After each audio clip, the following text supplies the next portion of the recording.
ओम श्री परमात्मने नमः. ओम श्री सद्गुरवे नमः. तुम्हा सर्व सुजाण श्रोत्यांच्या चरणी या ज्ञानेश्वरी सेवकाचा साष्टांग दंडवत. आपण मागच्या 4 क्लिपपासून मानवी जीवनात धर्माची आवश्यकता हा विषय आपण चिंतनाला घेतलाय.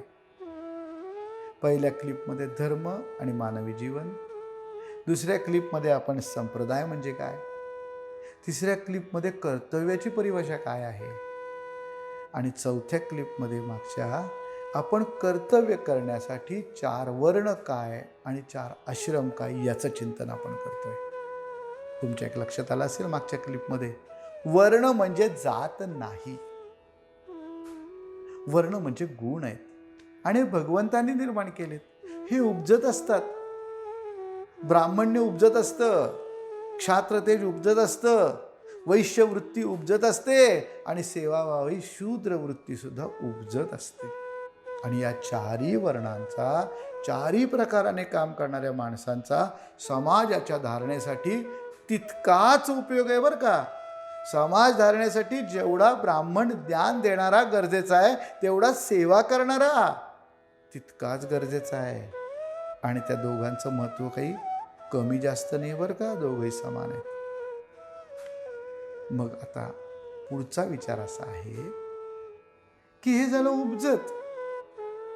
एखाद्याकडे उपजत ज्ञान घेण्याची वृत्ती आहे, एखाद्याकडे उपजतच शौर्य आहे, पण म्हणून तो 24 तास 12 महिने आयुष्यभर एकाच वृत्तीत जगू शकत नाही.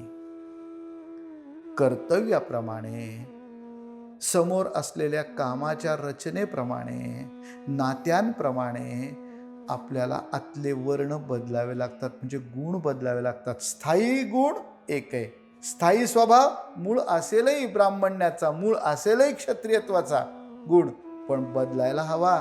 तो कधी बदलतो माहितीये? कार्याच्या रचनेनुसार. म्हणजे एक शिक्षक वर्गात शिकवतोय, तो ज्यावेळेस शिकवतोय त्यावेळेस तो ब्राह्मण आहे.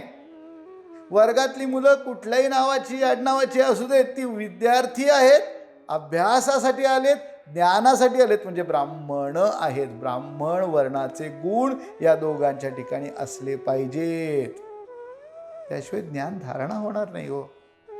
बर, हा शिक्षक जेव्हा मुख्याध्यापकांच्या खोलीत जाईल तेव्हा, मुख्याध्यापकांच्या ऑफिसमध्ये जाईल तेव्हा वर्गात शिक्षक ब्राह्मण आणि मुख्याध्यापकांच्या केबिनमध्ये गेल्या गेल्या शूद्र होतो. कारण तो नोकरी करतो, पगार घेतो. म्हणजे जे नोकरी करतायत, पगार घेतायत, त्यावेळेस ते शूद्र आहेत. म्हणजे ब्राह्मणच शूद्र झाला बरं का. लक्षात घ्या, समाज कसा एकसंध होत जाईल, जाती आता कशी झटकून टाकली जाईल. आणि हेच तर संतांना अपेक्षित आहे. माझ्या जातीचे मज भेटो कोणी, आनंदाची धणी फेडावया, असं जगद्गुरु तुकोबाराय म्हणतात. तेव्हा त्यांना जात म्हणजे मी वाणी आहे आणि मला वाणी भेटो, कोणी कुंभाराला कुंभार भेटो आणि नाव्याला नावी भेटो, असा इतकी सामान्य अपेक्षा नाही बरं का तुकोबारायांची. असा विचारच नाही. इतका सामान्य शूद्र विचार संत कधीच करत नाहीत. जातीचे म्हणजे तिथे आवडीचे असा विषय, असा अर्थ घ्यायचा आहे. म्हणून जात हा शब्द धर्मशास्त्रात नाही, वर्ण मात्र जरूर आहे आणि तो असतोच. हा जो शिक्षक मुख्याध्यापकांच्या खोलीत गेला की शूद्र होतो. वर्गात बाहेर पडलाय, शाळा सुटलीये आणि एखाद्या शाळेतल्या मुलीवर कोणीतरी धटिंगण येऊन काहीतरी ती छेडछाड करतोय, तिला ती टिंगलटावळी करतोय, त्यावेळेस हात सरसावून त्यांनी तिचं रक्षण केलं पाहिजे. त्यावेळेस त्याचा क्षात्र धर्म येतो. घरी जातोय, आई वडिलांची सेवा करतोय, त्यावेळेस पुन्हा शूद्र आहे. आपल्या कुटुंबासाठी मिळवलेल्या पैशातनं काही योग्य वस्तूंची देवाणघेवाण करतोय, त्यावेळेस तो वैश्य आहे. म्हणजे एकच व्यक्ती प्रसंग परत्वे कधी ब्राह्मण, कधी क्षत्रिय, कधी वैश्य आणि कधी शूद्र असतो.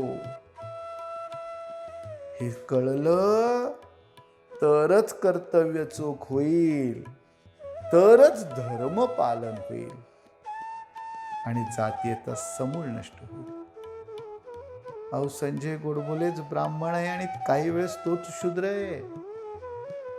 आपले गाडगे बाबा जेव्हा गाव स्वच्छ करायचे सकाळी हातात खराटा घेऊन स्वच्छता अभियान,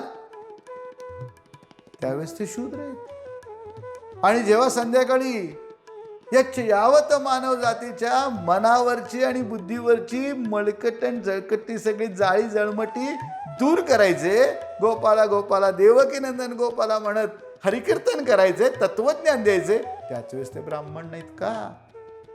हे कळालं तर जातीयता जशी नष्ट होईल, समाजात एकसंधता जशी येईल, त्याचप्रमाणे गुणांची योग्य वेळेस अंतःकरणात निर्मिती होऊन सद्गुणाच्या आधाराने कर्तव्य कर्म चोख केली जातील.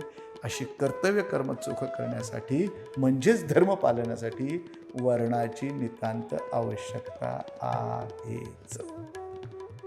एक गोष्ट थोडक्यात सांगतो, थांबतो. या चातुर्वर्ण्याचा विचार अनेक हजारो वर्ष आपल्या भारतभूमीमध्ये रुजला आहे आणि तो भगवंतांनी निर्माण केलेल्या पद्धतीने हा निर्माण झाला आहे असं भगवान श्रीकृष्ण स्वतः सांगतायत. मग चातुर्वर्ण्य कोणातरी ब्राह्मणांच्या आणि कोणातरी विद्वानाच्या डोक्यातनं निघालाय आणि ते जातीयता निर्माण करण्यासाठी निघालाय आणि समाजात फूट पडण्यासाठी निघालाय, स्वार्थासाठी निघालाय. इतका सामान्य विचार संतांचा आणि भगवंतांचा नाही बरं का. आपण असं करू नये. हे आत्ता पसरलंय समाजात, ते नष्टही करणं आपलीच जबाबदारी आहे. जसं घर किंवा रस्ता अस्वच्छ होतो, धुळीने माखला जातो, त्यावेळेस तो स्वच्छही करणं आपलीच जबाबदारी असते आणि तो संत विचारांनी स्वच्छ करायचा असतो. त्यांच्या पावलांचा मागोवा घेऊन त्यांना विचारून स्वच्छ करायचा असतो. काही वर्षापूर्वी 1932 का 37 साली काहीतरी पहा तुम्ही नेटवर, हक्सले नावाच्या एका विद्वान माणसानं, ब्रिटिश नागरिक होता तो, त्यांनी न्यू ब्रेव वर्ल्ड म्हणून एक पुस्तक लिहिलं. काय त्या पुस्तकात रचना होत?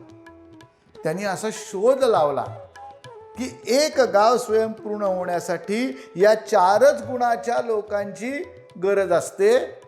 काही समाजातला काही घटक ब्राह्मण्य म्हणजे ज्ञान घेण्याची आवडीचा, काही घटक त्यांची रक्षण करणं, न्यायनिवाडा करणं अशा गरजा भागवणारा, काही घटक आर्थिक संपत्ती निर्माण करणारा आणि काही घटक समाजातला सेवावृत्तीचा असला तर समाज परिपूर्ण होईल, ते गाव परिपूर्ण होईल.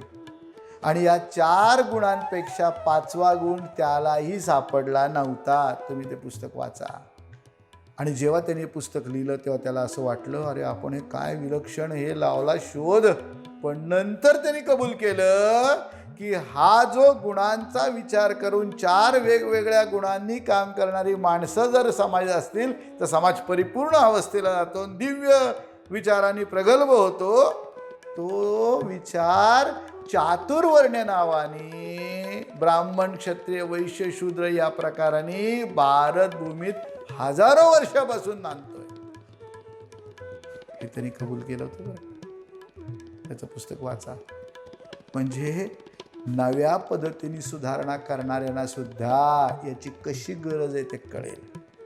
आता ब्राह्मण शब्दाचा, शूद्र शब्दाचा जर तिटकारा येणार असेल ना आपल्याला, तर त्याला नाव वेगळं काहीतरी द्यावं लागेल, पण गुण तेच बरं का. सेवावृत्ती तीच, ज्ञान घेण्याची लालसा आणि ज्ञान देण्याची भूमिका तीच, ती बदलता येत नाही. त्यामुळे गुण तसेच राहणार आहेत. त्याला नावं दिली म्हणून काही फार फरक पडणार नाही आहे. आणि एकच व्यक्ती या 4ही वर्णांमध्ये जगत असतो. म्हणजे ब्राह्मण कोणीतरी फार श्रेष्ठ आणि शूद्र कोणीतरी कनिष्ठ असं काही संतांना भगवंतांना अपेक्षित नाही आहे, हेही आपल्या लक्षात येईल. आणि एक सुंदर समन्वय करता करता समाज एकसंध होऊन या चातुर्वर्ण्यानं आपलं जीवन आणि सगळ्यांचं जीवन उजळून टाकून कर्तव्य चोख करून समाज उत्तम गुणांनी युक्त होईल असं संतांचं सांगणं आहे. हरिओम.